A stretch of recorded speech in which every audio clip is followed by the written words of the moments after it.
Some motherfuckers are always trying to ice skate uphill.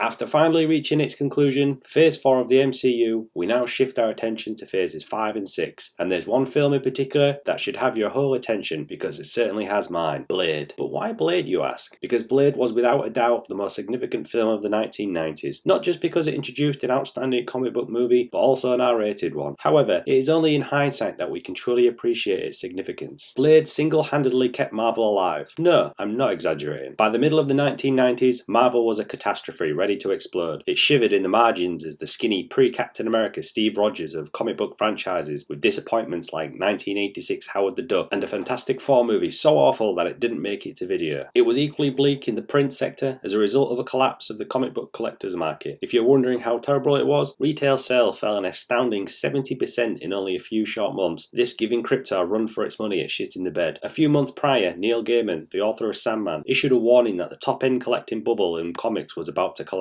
Marvel took the brunt of the collapse since the industry did not pay attention. The company, somewhat like the duck that ironically contributed to their sinking, raised comic book prices to keep afloat. But sadly, in 1996, they filed for bankruptcy, despite the fact that their feathered companion Howard wasn't a golden goose, Howard a vampire hunter fair. The first Marvel adaptation of Blade was a hit with critics and viewers alike. But more significantly, it was a financial success. According to Box Office Mojo, it had a $45 million production budget and $131 million worldwide total. In contrast, despite being made for somewhere near $30 million, Howard the Duck only made $16 million at the box office. According to its contract with New Line, Marvel only made $25,000 on Blade, but Avid Arad had established his thesis. As long as Marvel movies were well made and treated their material properly, they would find an audience. Soon after, Marvel made X-Men, Blade 2 and Spider-Man. These were the first in a series of Marvel adaptations that followed. It goes without saying that these without a doubt proved that Marvel characters could be turned into box office treasures, competing with the biggest blockbusters of the time. The Marvel revolt had started. Blade and other films like Tim Burton's Batman not only confirmed that viewers were truly interested in seeing comic book adapted for the big screen, but more significantly, it demonstrated that you didn't need to present a widely acclaimed hero in order to make a sensation and fill seats. Batman or Superman were not necessary for every hero. Despite being a mysterious persona, Blade managed to draw its viewers. According to Insider, it, in many ways, completely rescued Marvel's film prospects and revitalized the superhero genre. Blade was a moral victory for Marvel, establishing the company as a major player in the entertainment industry. It proved that Marvel's C-list characters could lure in viewers. With Wesley Snipes' performance and flawless casting as the half-vampire, half-human superhero contributed significantly to the film's popularity. The writers created the character to play to Snipes' skills, rather than the other way around. Similar to how Robert Downey Jr. portrayed Iron Man, the future success